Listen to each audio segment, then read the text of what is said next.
Awesome. Well, we got some good people joining us. What's up, Ben? I saw Joe joined. So this will be fun. All right, so I'll welcome everybody. Hi, I'm James Shomar. For those of you who don't know me, there's a couple new faces on here, which is awesome. I wear a lot of hats, but in this role, I'm the assistant director of the Keenan Center for Entrepreneurship, Innovation, and Creativity at Moyne College, where we run this mortgage jobs project, which was created myself and a good friend of mine, Martin Babinek, who's a really successful entrepreneur, is the founder of TriNet, and has been trying to build startup community across upstate New York for over 10 years, and wrote a book called Mortgage Jobs, actually, and wanted to launch a community. And what we've ended up creating is an online community of startup community builders all across the US, and as Ben will show, across the pond as well, which has been really cool. It's been an awesome experience. I've met some really amazing people who have all kind of lived parallel lives to what we're doing and trying to build startup community in hubs outside of like San Francisco, so to speak, where you're facing an incomplete ecosystem. And we learn a lot from each other. We do these types of events.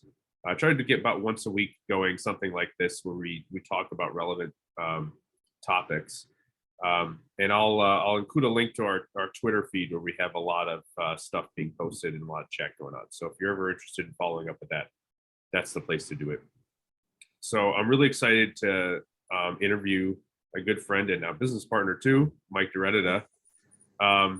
Mostly in that, actually, I first met Mike when I was at SU, as he was at Syracuse University. We're both in Syracuse, New York. And just so happened to come back together at Moyne College here. But I was teaching for about a year before Mike joined, and kind of Lone Ranger, really.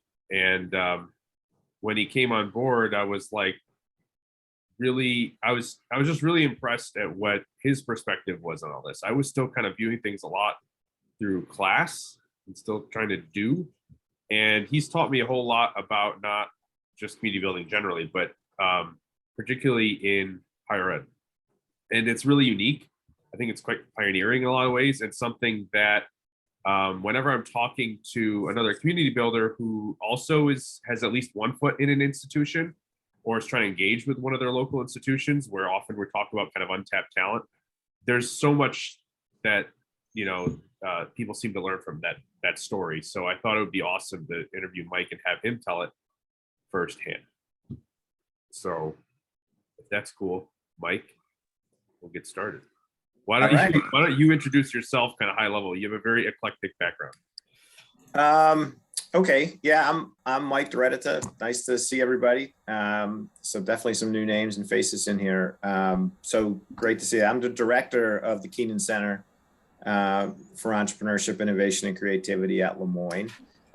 Work with James. A couple students are actually on here, or former students, I should say, current and former, which is awesome to see, because that's what we're all about.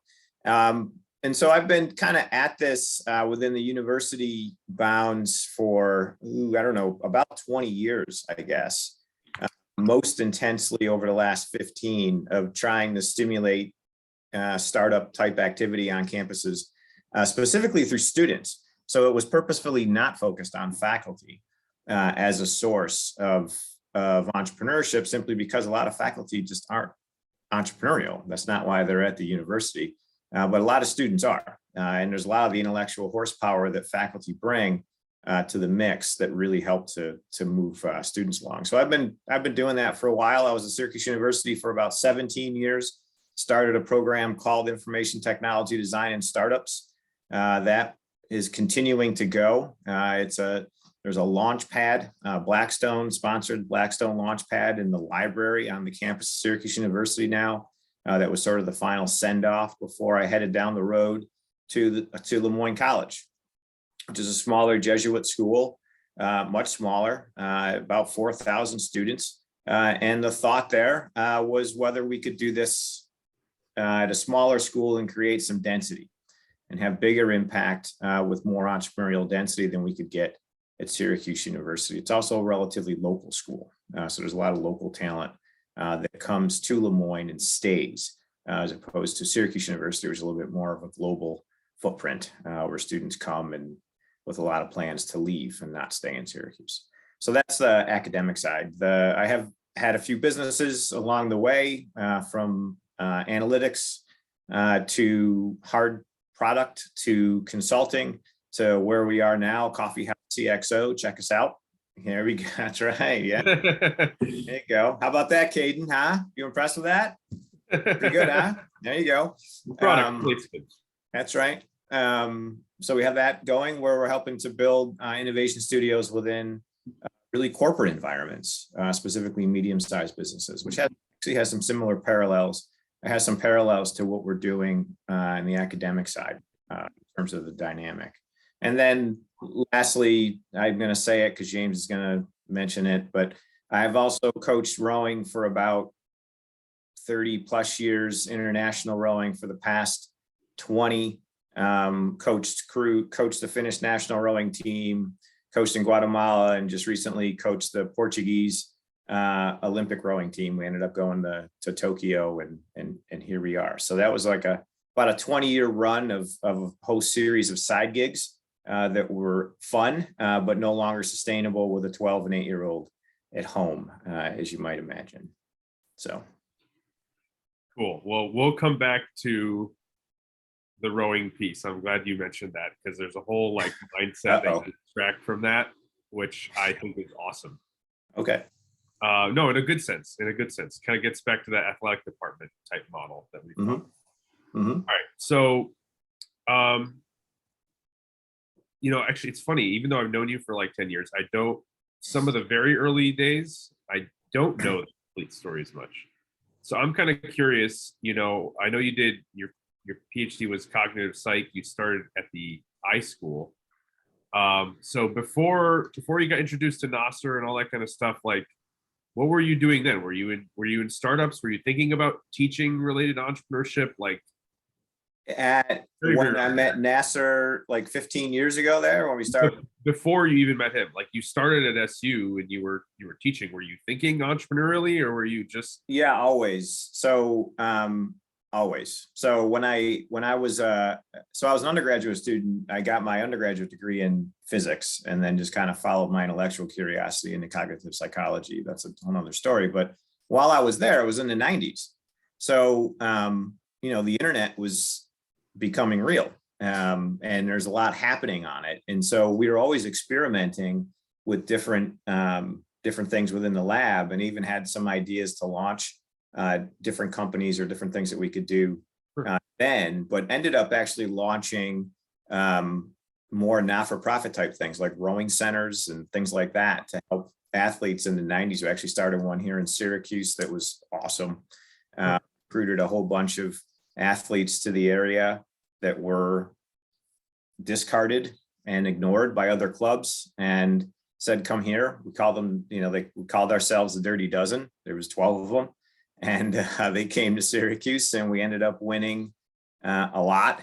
And 50% of that group ended up on the national team. So it's a great, it's cool storyline there. Great memories. Like one of the posters is behind me. But we had a whole bunch of things, cool branding things and everything else. But anyways, but when I got to Syracuse, what stimulated a lot of this is when I was in classes teaching. And, what I noticed is that the whole institution was driving so many students towards resumes and jobs. Yet I kept seeing these students in classes that are never going to be happy working in the jobs that they're getting funneled into. And quickly came the realization that the entire institution was sort of geared towards this very industrial aged thinking and way of thinking. And that there was a lot of talent that was getting left behind. And, the one element that we started with was getting students building things, which was not part of curriculum at all, and getting them hands-on building things for a whole bunch of reasons. Meaning, for one, brings a lot more meaning to the lessons, but actually it's hard. It's harder when you get them to build it and they start to realize what they know and what they don't know. which I think is one of the most important lessons. The kid leaves the coding class and thinks that they can code until they start trying to create something, and then they realize what they don't know, and actually start to become a better student at that point. And that quickly moved into why aren't more students starting businesses?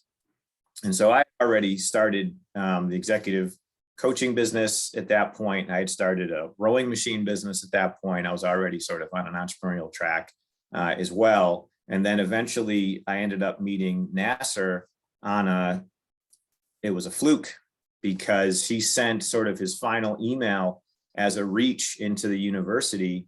And someone on that list looked at it and said, why isn't Mike DeRedita on this list? Forwarded it to me. And then I connected directly with Nasser and said, I have an idea. And we started technology innovation class as the starting point, because strategically course was something I knew I could plant right internally in the institution that administrators will understand, students will understand, alumni will understand. It would be easy to just call it a course. And as you know, it's much more of a gathering and community building effort than course. And that's where we started. And then from there, we taught one course and said, one course isn't going to do it. We need to do more. And then basically proposed a larger program, really, but that's at Moyne, and that's still at Syracuse today. So this is somewhat of a side note, but related. You did an analysis, I think it was a social network analysis based on the email ones. I did. Tell me it's about that, because I think it's both interesting, but also relevant, because it speaks to kind of the mindset of how you view community and network. Yeah, it was not by accident that a lot of this happened. It was very focused at the start, sort of network building of a core of people, recognizing that we needed to pull people in from off the campus.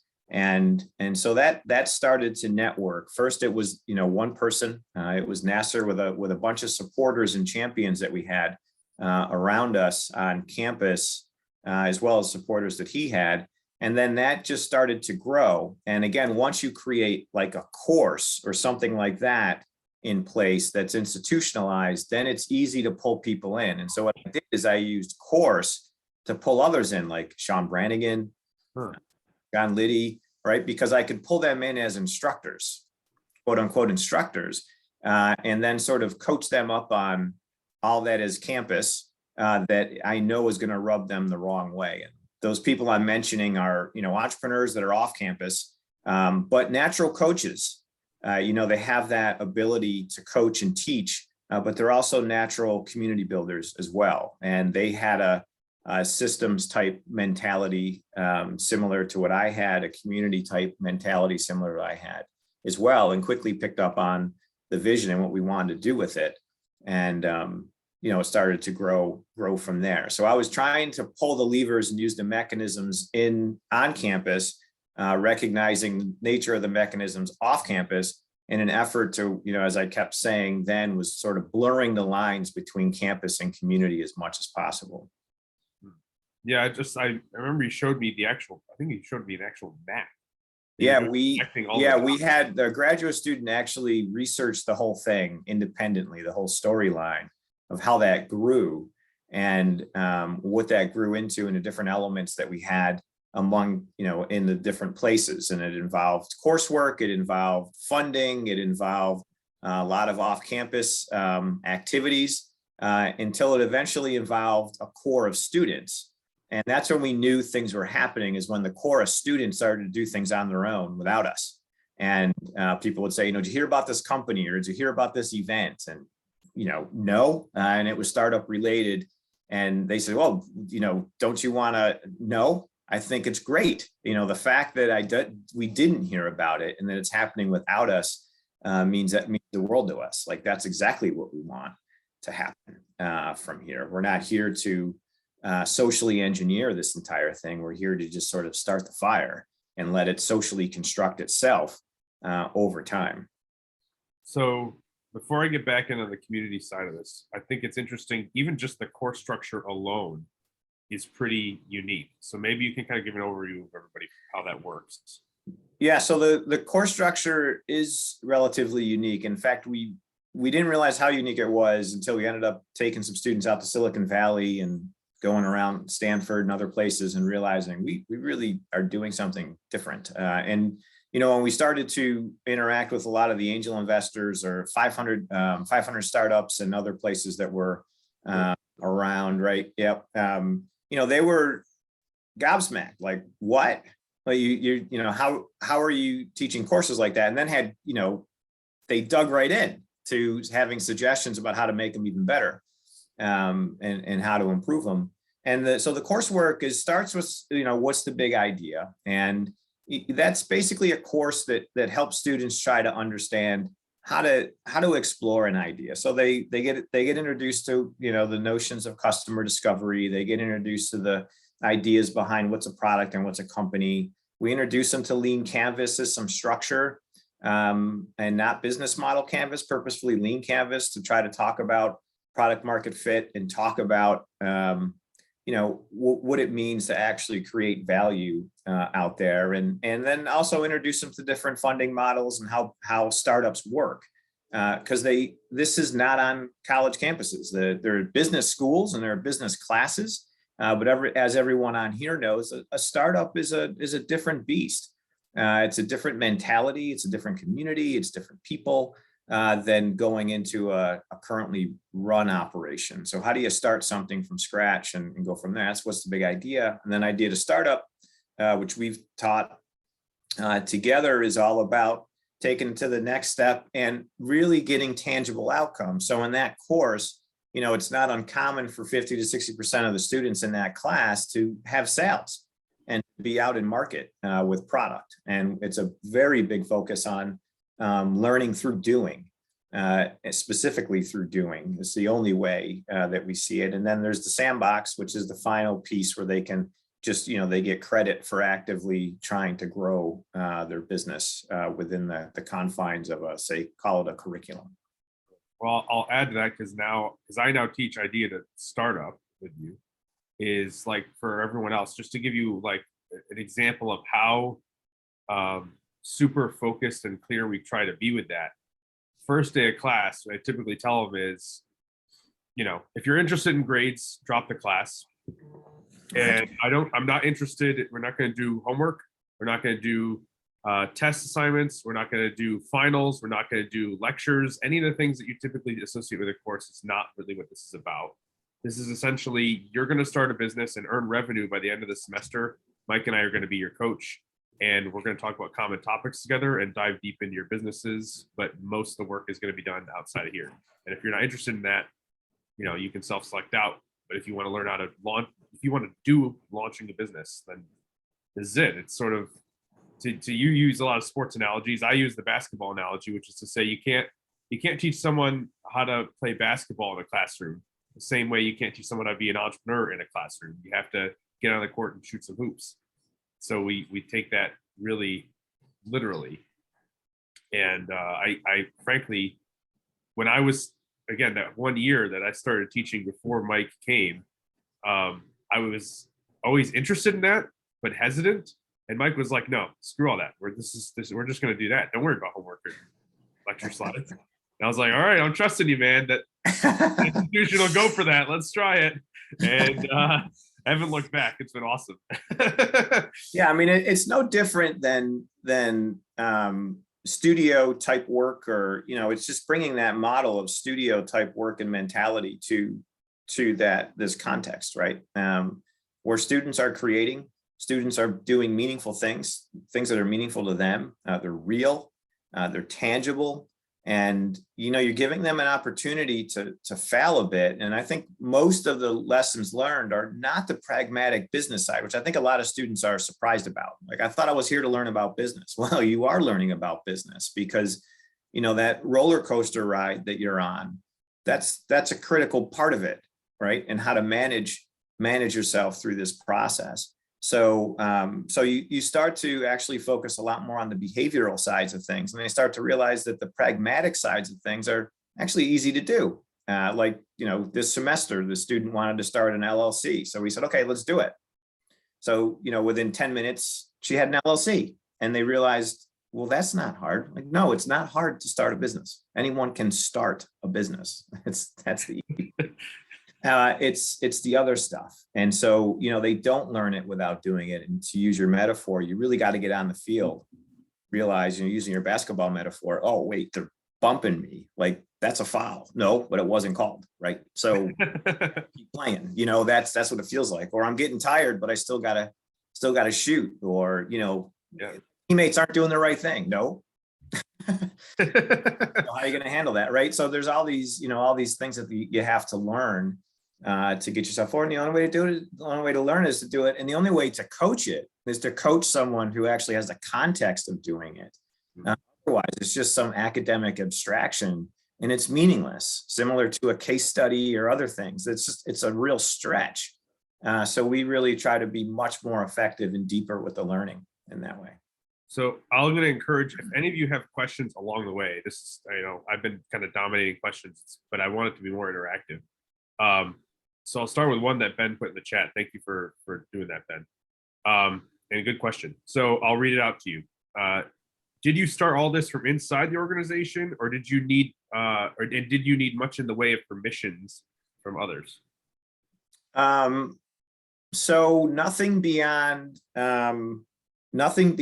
sort of curriculum permission, which requires syllabi and structuring it in that way. So you have to frame it in the way that the institution understands it, which isn't difficult to do. But otherwise, no. But I will say this, in both cases, at Syracuse University and at Moyne, the only reason we were able to do this is because, there's me as faculty member or director of a center, and then there are deans, right? The people that sort of run the place.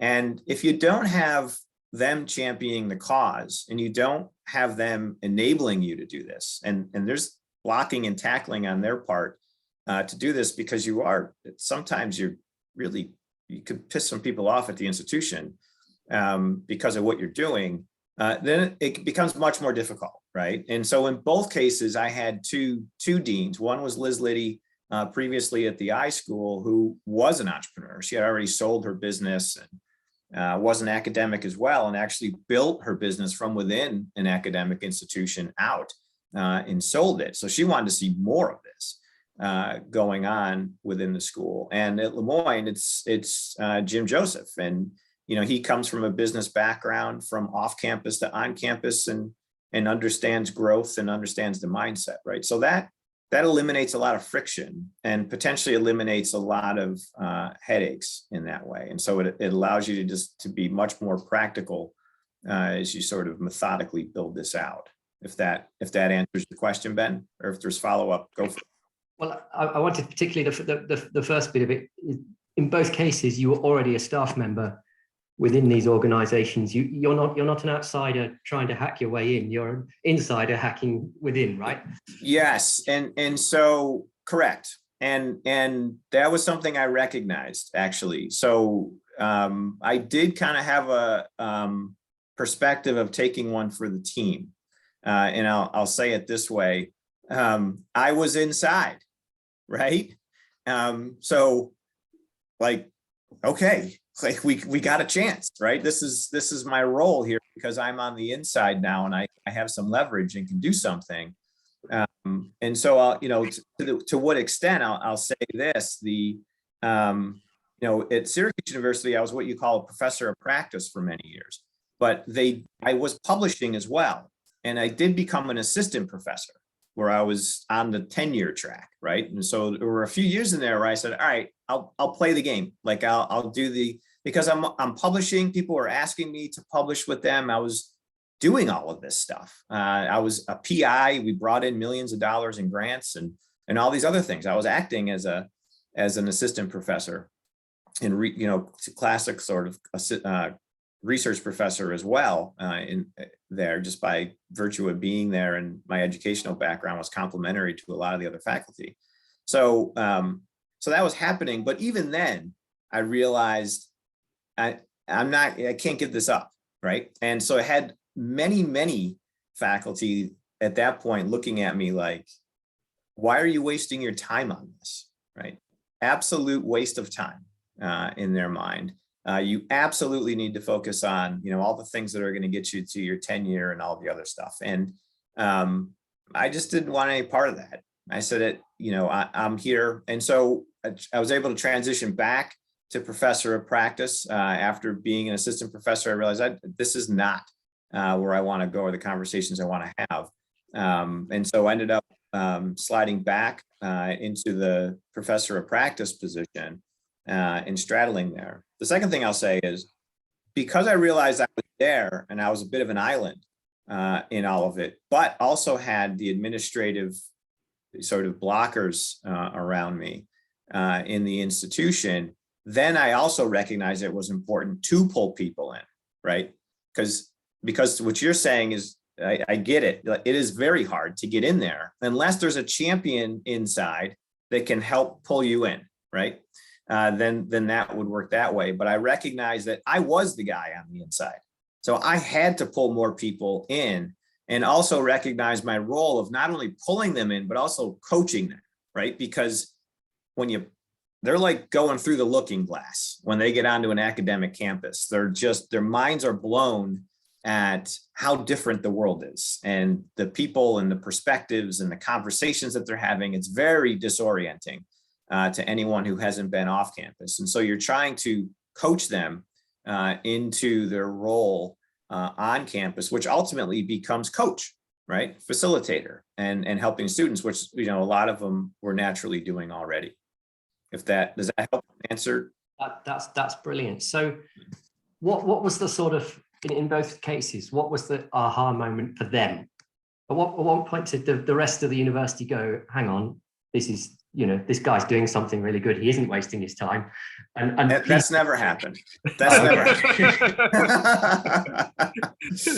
that battle never stops, right? So you've got to ignore the noise. And actually, it's something I've told my team here. It's something I've told people at Syracuse. It's like, this is going to get worse before it gets better. Because we're going to start to be successful. And that is when we're really going to start to cause some friction. Right now, we're harmless. So we should step quietly and just sort of move and do our thing. But at some point, we're not going to be harmless because we're just going to be too loud. We can't keep the noise down enough. And at that point, you're going to cause some ruckus on campus because of call it the sort of culture type clashes of, oh, that's not what this campus is all about, or it's not academic enough, or, all these different type of sort of attacks or critiques that you get. And so you have your populations of naysayers, even internally, that are sort of part of the deal. I'll add to your comment on the dean's front, and not just patting Jim on the back because he's on the call, but in seriousness, because I actually forgot Jim was on the call. Yeah. No, I knew you did, Mike, and I was listening very closely. and I know there's a mutual love and respect, so I wasn't worried.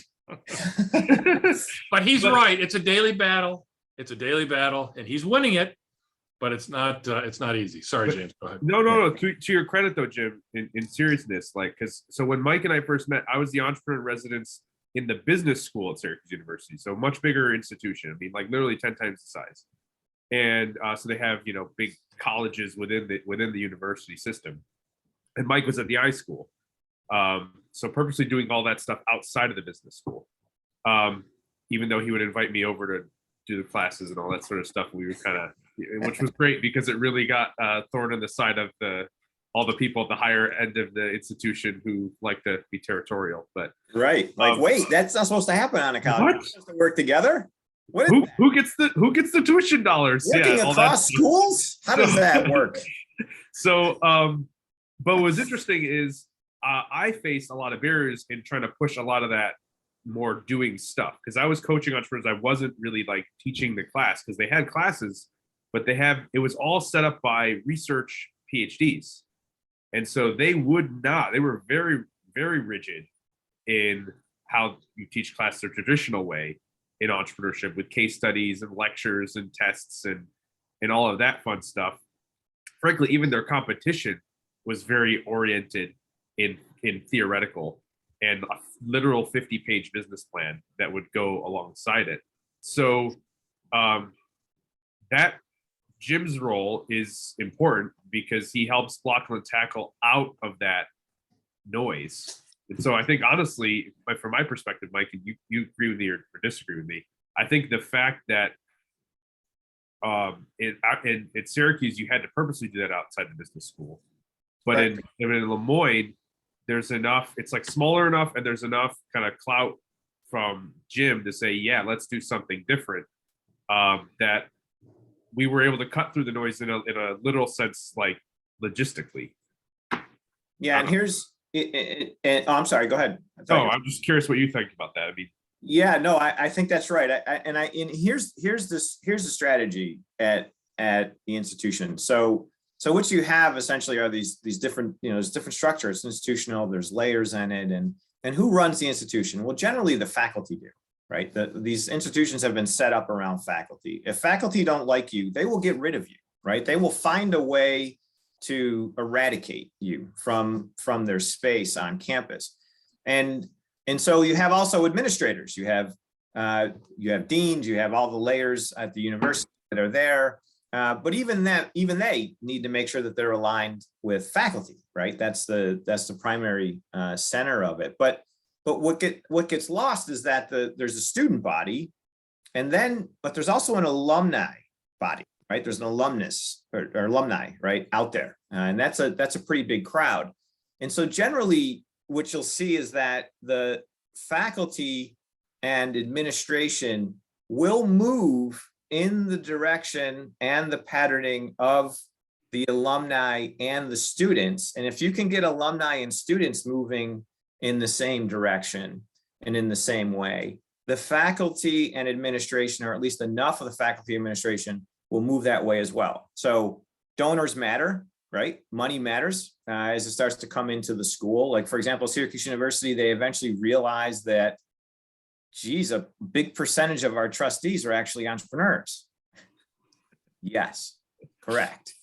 And then a lot of alumni came out of the woodwork who were very wealthy and became very interested in what we were doing, right? At that point, who were also entrepreneurs. And then you had sort of the student movement and the amount of activity that the students were doing underneath. So it could no longer be ignored, right? And so you can potentially start to steer the ship a little bit by starting to use those levers and forces to your advantage as you move forward. Cool. So one of the things on that note, I guess, that I really appreciate you about your perspective is that you're able to kind of, take a 10,000-foot perspective on all of this. And so it's not like just focusing on coursework or projects or business plan competitions. There's sort of this community perspective that ties that and other things that might not have as clean a home all together. I'm wondering if you could just get on the soapbox for a minute, purposefully encouraging you to get on the soapbox and preach that, because I think that in itself is kind of, again, a unique way of looking at that, because higher education is typically so rigid and structured. In terms of the higher education's role in the larger community? No, if you're preach your philosophy on what higher ed should be doing around entrepreneurship. I'm giving you the reins to say, get on the soapbox and yell, because all right. So yeah, so I am a believer that higher education can be an engine of economic vitality in their areas. And it always rubbed me the wrong way when I was at faculty meetings at any institution where people were talking about how much you got a lot of educated people doing a lot of things that deeply, yet they're surrounded by blight. Everything around them is collapsing the moment you leave campus. And it's why? if the brilliance is there, if the insights are there, how come it's not at least some of it impacting and rippling off into the communities? And a lot of it was just that there wasn't much interest in the application of it outside of the campuses. And so, what you start to realize when you're on campus is that the student bodies they're a powerhouse of potential and latent talent that are not being tapped. And so what you're potentially able to do at the university is get this engine going where the students, not necessarily the faculty, but the students are the source of the talent and the source of the energy to create that. Everyone else, the rest of the institution is there to potentially support it, sort of in Brad Feld's kind of feeder type way. And so what you're doing at the university is you're educating, but once you start educating through doing, then what you can do is educate and create value at the same time. There's no reason why you can't do that. In fact, I believe higher ed institutions are obligated to do that. They're not just obligated to cop out and say, well, our primary role is to educate students. Educate them how? Educate them about what? Right? How deeply are you educating them? Are they building? Are they creating? Are they actually getting educated for the future? As we start to move out, are they actually impacting the world before they even leave your institution and know what that's about? And so I'm a big believer in that. And so on the entrepreneurial front, this kind of layers and allows that to happen. Students are creating value, they're applying, they're impacting literally the local environment and immediately so, aligning with their own incentives. The institution wins, everyone wins in the scenario. And of course, they're getting educated. They're getting deeply educated on things that they otherwise didn't even know existed before they stepped foot on campus. Does that answer that? Brett, I think you had some comment you said you wanted that. Yeah, thanks, James. Mike, great stuff. This perspective, it's always great to hear that other people go through the same pain points, developing programs in higher ed. It is really a pain point, but it's part of the entrepreneurial journey too, within a culture that's not really so entrepreneurial friendly, right? So we're talking about cultural clashes here. I just reached out to James because there was a comment that I just want to reiterate earlier. It took me a little while to navigate the system. Is this whole cultural clash between a rigid structure in academia and pedagogy, and insert any word there, right? But I received some sage advice from my third institution. Teaching and not so teaching in quotes. Basically, we're developing, we're mentoring, etc. All these other teachable things that traditional academic institutions may not understand. They're starting to understand it a little more. But I also received some really great advice from a colleague at the Rogers in Toronto, and they said, make sure that your definable outcomes are not how many startups that you so much push out. Even though Moyne has done a fantastic job, it's one of those things. If I could get a half dozen out of my program every year, awesome. But these transferable skills that when you're speaking the language in academia really go a long way, like problem solving, coalition building, collaboration. They're just like, boom, all of a sudden learning outcomes come out when you're speaking their language, and it really bridges that gap. And it was great advice, because if I was the definer of any entrepreneurial incubator, accelerator program coming out of academia is defined by number of startups, it would be Stanford and everybody else, and I think, I say that in a real admiring way. And startups are great, especially because students are hungry.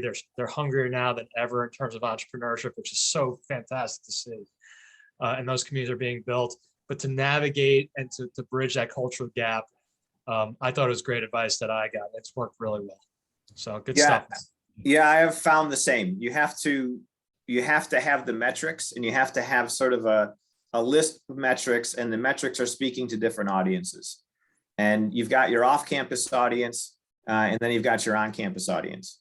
And you have alumni as well, which are not immediate off campus, but at a distance and sort of somewhere in between the institution and community type perspective. And so you have different metrics for those different audiences, as Brett was saying, and so that is critical. You need them all, right? There's the typical sort of, when you have courses, it's butts and seats. How many students are taking the courses. You've got to have those metrics and check those boxes so that you can speak the speak. And I think one thing that's worth adding is that can get overlooked. This is some of the coaching of bringing people on the campus. It's hard to get someone off campus to come on campus and realize they are seeing your lips move and not understanding a single word that you're saying. You are literally coming from a different world. They have absolutely no idea what you're talking about, right? They literally don't. It is completely foreign, and in some cases threatening to them because of all the baggage that it can carry with it. And so you've got to kind of understand how to speak that as well and bridge that. And sometimes it just can't be. Other times it can, and you sort of pull out those champions on campus that align with you, but others just aren't. They're just not going to align with you, and that's fine. It's okay. Yeah, Antonio, you have a good question. He said, other organizations like Stanford Latino Entrepreneurship Initiative and University of Chicago Entrepreneurial Program has something similar. What do you think is the key metric that others don't have, and do you follow the participant success in an annual basis? So we do actually. Yeah. So in terms of the metrics, it is, to this point, it is somewhat institutionally specific, right? And you can kind of read on some of the reports what matters to the people that are doing it, because there's donors that care about certain things. So they're playing with that dynamic on the metrics. We work hard to try to track. Because we have, for example, an on-campus competition, and we give away anywhere between 35 to 50,000 type, range of dollars on campus, and hand that out as an award. And 10 teams pitch every year now up on stage and make the cut. But we track sort of the return on that investment over time. And we've given out somewhere, actually at this point, it's more, but we haven't gotten a return from this year. So I'll just speak from the previous years, but we've given out somewhere between 50 and 60,000 total because of the way we allocate the dollars. But it's north of 400,000 at this point or more of revenues earned by these companies, right? That's a significant return, right? And you could say, well, was there learning going on? Yes. Right? It's not the dollars are bad. The dollars become the metric. Like, of course they're learning.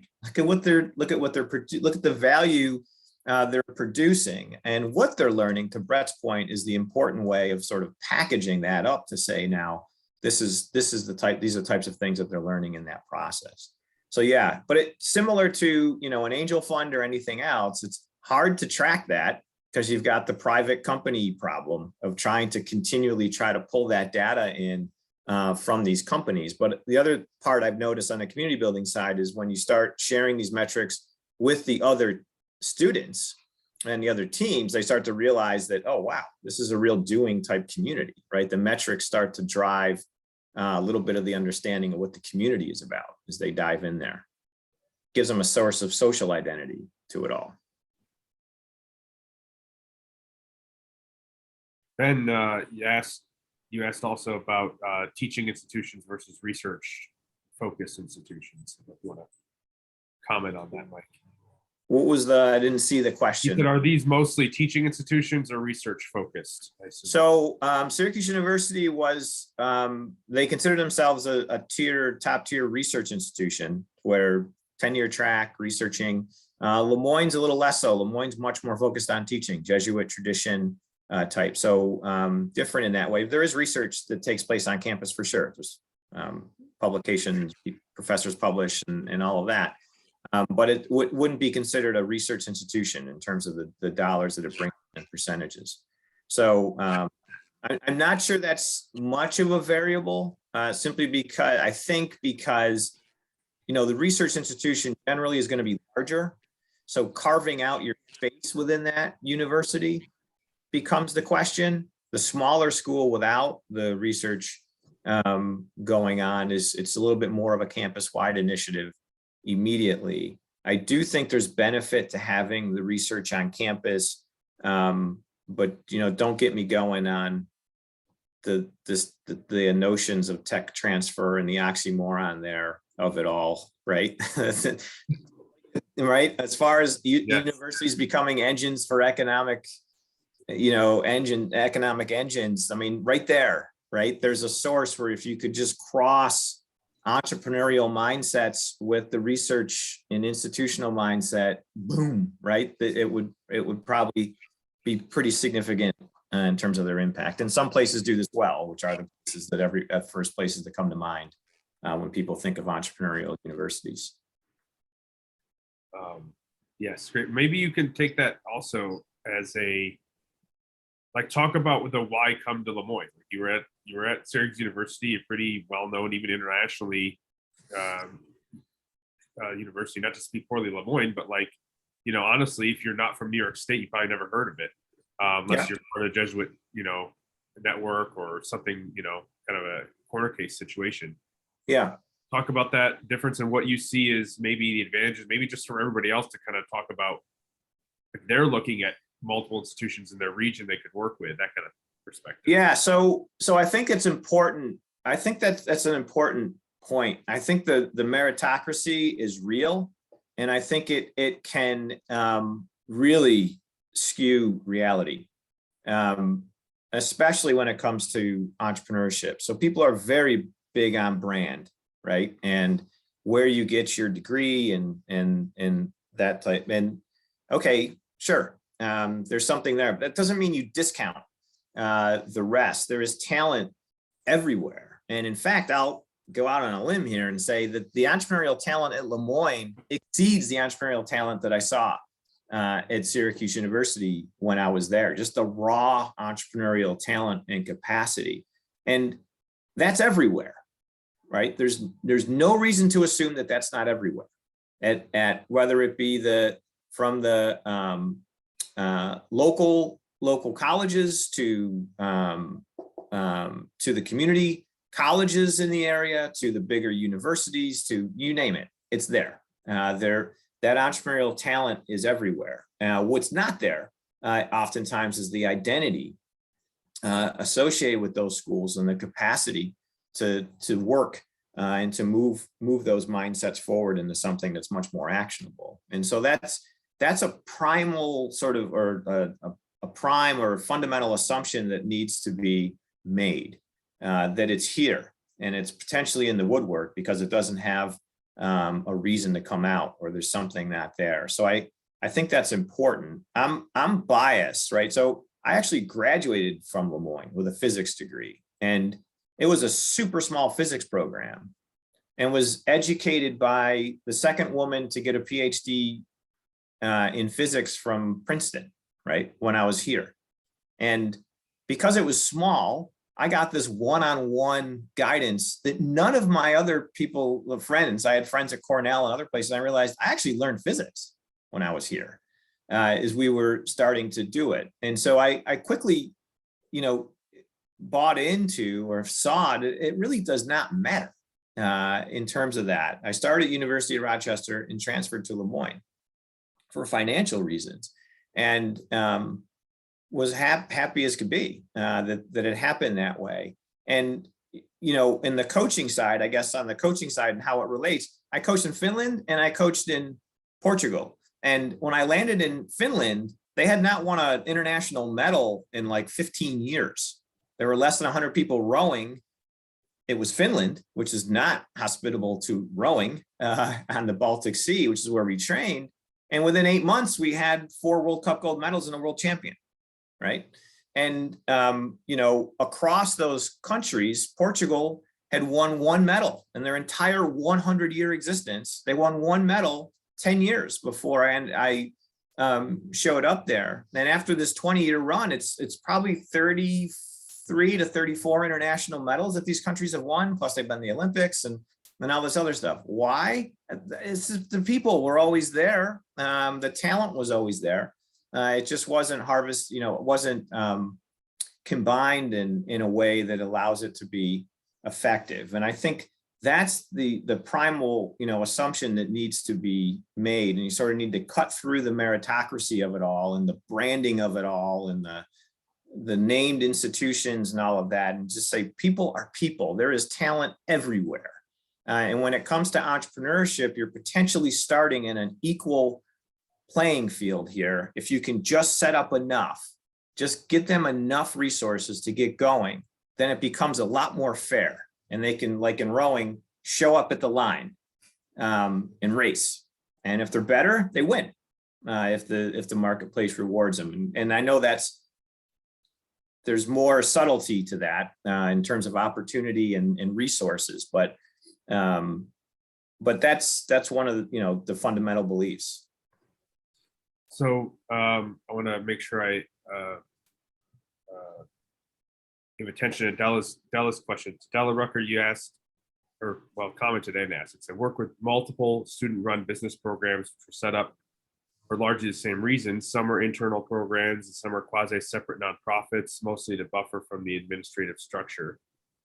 Biggest advantage of that model seems to be the ability to support growth in business management skills beyond the startup stage, but they can get bulky. This model is interesting but fragile.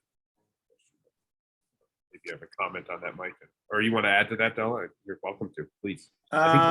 Mute though. So it's largely in the same reason. Go ahead and comment if you want to. No pressure. Sure. So I'm just going to give a couple of examples. So this was really interesting to me in part because of the complexity and the difficulty of setting up this kind of student-run business programs that I had experience with. Some examples include at Cornell, there's a student-run business program. Harvard has one that includes about 600 students. There's one at UPenn, variety of other places, and they can include multiple businesses. They can include ongoing businesses plus startup businesses that are incubated and either go off with the student or stay with the organization. So they have a capacity to include a whole lot more students, and students get the experience in working at existing businesses. So building managerial skills as well. And that's something that we don't always talk about in startup, but when you get out of the startup stage, God willing, you got to manage all these people too. Yes. So I'm wondering, with this model where you've basically hacked the curriculum system, I don't know if that's an actually fair way to put it, but I'm honored. You called me a hacker. I'm honored. Awesome. He's been called much worse things. I've been called much worse. Yeah. There are these white hat hackers who, they're true. It's true. Yeah. But you've basically hacked the conventional academic system in a way that I haven't seen folks do anywhere else. And I think that's a super interesting approach. The thing that would worry me a little bit is that if you go away, does that opportunity for the students go away? Yeah, so great question. And James can say where we're focusing right now is institutionalizing everything. The same thing we did, right? So before I left Syracuse, my goal was to make sure that this was institutionalized somewhere. Okay, good. It's 900,000. We got a campus-wide entrepreneurship program going, and we put it right in the library in the center of campus. And who administers it? Who's responsible? And Linda Harstock is the woman that was hired to run that. And so there's a whole structure in place. And again, because the student momentum's there and because the alumni momentum's there, right? They're gonna keep this moving in the direction. In fact, at some points, people did try to kill it, but I'm sure it's still ongoing. Oh yeah, The fight is never over. Well, now it's reviving, right? Because Right. unicorn that came out of it, and they're starting to see, oh wow, well, this is real, and Yeah. What you were saying 10 years ago, you get it now. Okay, good. I'm sure you get it now, which is great, right? So that's how it gets legs, and that's what I'm trying to do at Moyne now, is institutionalize it in that way. So we have a building, we have a new space now that's ours, which is one way. We're in the curriculum. Specifically, we have a minor that's on campus. We just have now a program that attracts entrepreneurs in, so they can come to Moyne to be part of the entrepreneurial community, right? So now the institution's starting to see that this is a draw into the institution. We have alumni that are very motivated and funding and helping to go. And, there's 2 students on the screen right now, former graduate and a current student on the screen right now. And we're starting to get that type of engagement and internal leadership from within the student groups to make that go. And so the word I use is system. So at some point you need to systematize this. And then it's the system that lives on and not the people. And yes, it can wobble and maybe falter because, the person that started isn't there, but that's potentially just a transition into the next phase of it. As long as you can create these pillars in there, in that system, and institutionalize it within the institution, then you have a good reason to believe that it's going to continue to move on, because there's going to be champions from all these different areas making sure that it happens. And there's always going to be someone from somewhere saying, hey, we need to focus on this and keep this going. It's interesting. It's actually a lot of the challenges, the requirements, and the opportunities are very similar to the student-run business model. So I am rather impressed with what you're doing. Last question: how many students generally participate per year? So at Moyne has a student body of only 4,000. It's a very small student body. I think numbers are, so it's in the classes, it's about 130 to 140. Okay. And then the larger community, which continues to move on once they're done with classes. And so I don't know, probably another 20 to 30, because there are students on campus that don't take classes. Mm-hmm. They have their own businesses and they connect with us. Yeah. So I'd have to, I don't know, we don't really have we will, now that we have a space, I think we're going to have an even better sense of that number. But we want to make it more and try to get more students. At the same time, there's, a bit of a good critical mass that's already happening on campus. I think that, I'm a big believer in critical mass. It's not necessarily how much, it's enough, right? Once you have enough, you can start to create that type of activity. And it's super hard to get people, sorry. No, I was going to say at Syracuse University, the What's the Big Idea class, the introductory class, was taught in a lecture hall. We had 130 students sometimes in that class from all across. It was wild, from all across campus. It was great. Very cool. Very cool. That's actually, I think, really good numbers for startup interest. Yeah, and I think it's possible we're going to have probably 50 students, somewhere between 30 to 50 students a year coming in, select into the community, which if you add that up, there's going to be 200 students at any one time on campus. And then, you have the graduates, so that those numbers start to grow pretty quick because of the compounding effect that starts to happen. I'll add something as we're closing here. Two comments, just I want to make sure I point out. So one is to your point on the numbers. We are purposefully recognize that it's true entrepreneurship is a self-selective process. So while we're trying to encourage a broad net, we embrace the fact that a lot of people are going to get a taste and say, this is not for me, because it's kind of a subset of society of crazy people who decide that they actually want to do this thing. So we're totally embrace that fact of life, which is cool. But the other aspect, and that was why I kind of brought in Mike's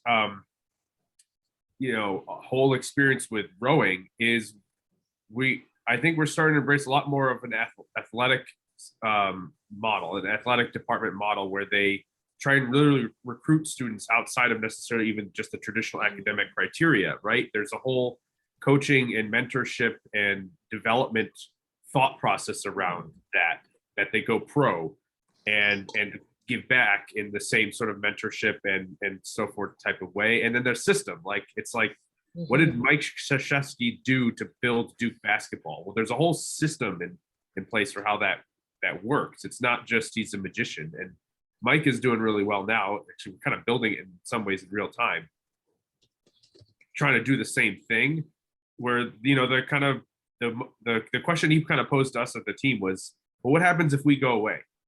Because if we go away and then everything else disappears, then we haven't really built anything.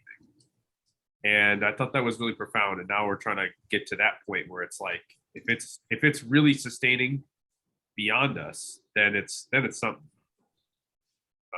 To give you a sense of where we are at Moyne, I started about 3.5 years ago. I was the only person. When someone showed up on campus, they said, "Where's the Keenan Center?" I said, "I'm it."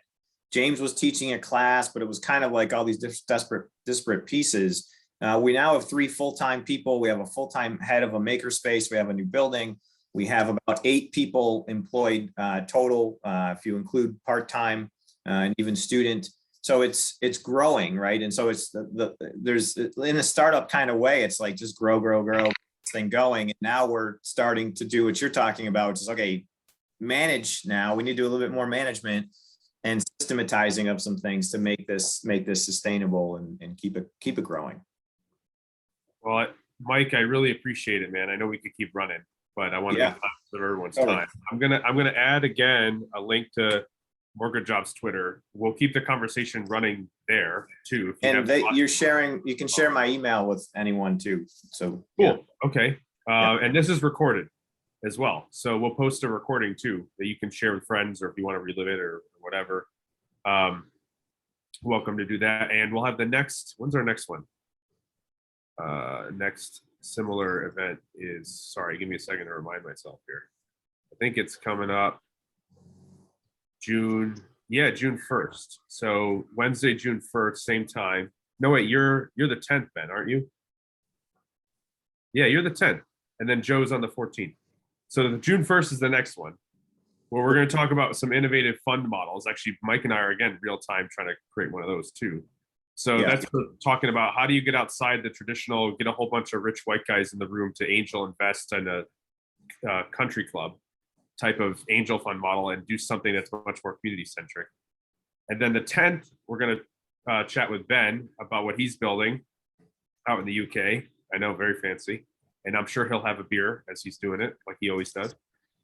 And it's already gone. See, the time difference in favor. And then on the 14th, we'll have Joe. So go ahead. Sorry, what's up? Only cola. Oh, I'm sure. Cola. Yeah. And cola and rum. Right. All right. Thank you, everybody. Look forward to the next one. And again, follow us on Twitter. We're trying to get more stuff going about these topics because I think it's important. We're all kind of facing similar battles. It's fun stuff. So it's excited by what we're doing. Yeah, it was great. Thanks. Thanks, Mike. See you guys. Take care.